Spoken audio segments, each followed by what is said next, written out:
With the exception of maybe the wealthiest among us, Americans are all bearing the cost of the war with Iran, with oil prices hovering around $100 a barrel and the national average for a gallon of gas now over $4, far from the $3.16 we saw a year ago. And if Americans were hoping for some relief from other rising costs amid fears of an uptick in inflation, President Trump was quick to tack on a new wave of double-digit tariffs to replace the ones struck down by the Supreme Court that expired overnight. But ask Republican lawmakers like MS Now did, and they can't point to any wrongdoing by President Trump this second term. Has the president done anything so far this term that you disagree with? No.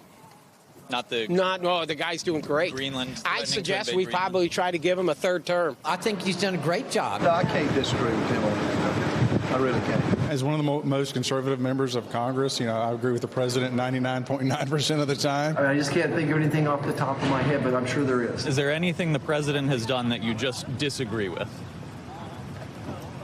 I don't think so. No? Not small things or anything on tariffs? Maybe just vetoing my bill, but don't worry, I'm still fine. All right, let's bring in Democratic Congressman Brendan Boyle of Pennsylvania, ranking member of the House Budget Committee. Congressman, good to see you again. I'm just going to begin with you reacting to what we heard from your colleagues there. Congresswoman Lauren Boebert, the only person even willing to hint that maybe there is one thing that President Trump has done wrong by her.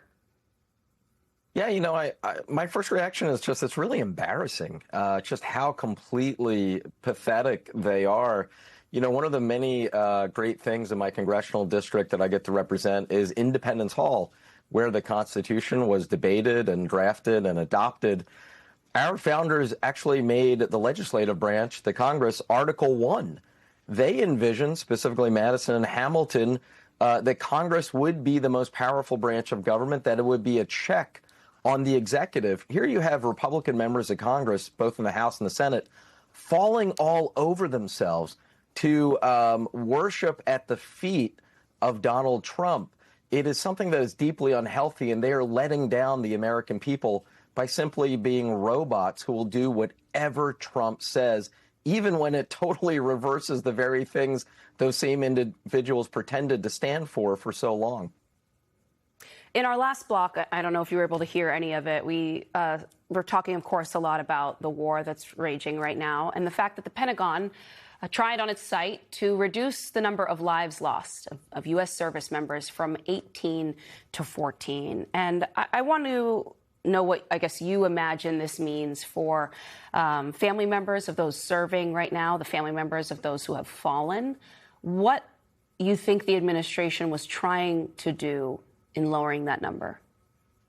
Well, first, my heart really goes out to the families of all 18 service members who died in the line of duty for our country.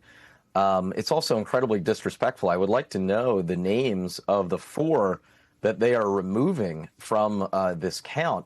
It's also kind of hard to understand how this could just be a common mistake or something that was innocent. It's not like we're confusing in the thousands or in the millions. It's a difference between 18 and 14. But, whether it's this or whether it was 6 years ago during COVID, we know that Donald Trump puts enormous pressure on officials in the executive branch to whitewash official data so that way he gets the story out that he wants, even when it's not an accurate thing. That is disturbing. No previous executive I can think of has ever resorted to such tactics that we typically see in authoritarian regimes. The other day, 4 Republican colleagues of yours in the House, they joined with Democrats in this effort to pass the War Powers Resolution. Do you think 4 is about the ceiling here, or do you think that moves like this from the Pentagon could maybe push other Republicans to say enough is enough here? Well, let's just look at the facts in front of us. This is, even though what I'm about to say sounds like a typical Trumpian exaggeration, but it's actually a fact. This is the most unpopular war in the history of polling. Only about 30% of the American people approve of it, 65% disapprove. Those are numbers that even at the height of the Korean War's unpopularity and Vietnam War unpopularity, they didn't even reach those depths after years and years of bloodshed. So if you're a Republican member and you're in a competitive reelection and you have the opportunity to cut off and end the most unpopular war in American history, you think you would take it. But it goes back to actually the first question you asked.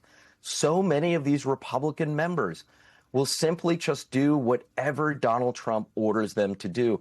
They are so afraid to stand up to dear leader. Many of them will end up losing their seats over it.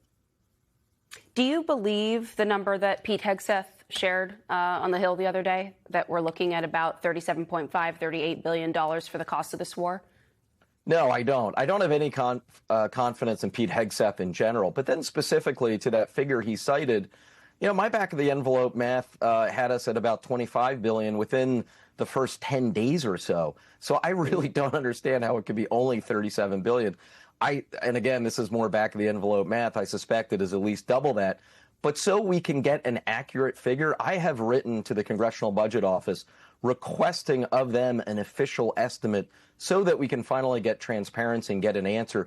It shows you why something like the Congressional Budget Office is important, so we can have independent numbers of this administration. Congressman Brendan Boyle, good to see you, and thank you. Thank you.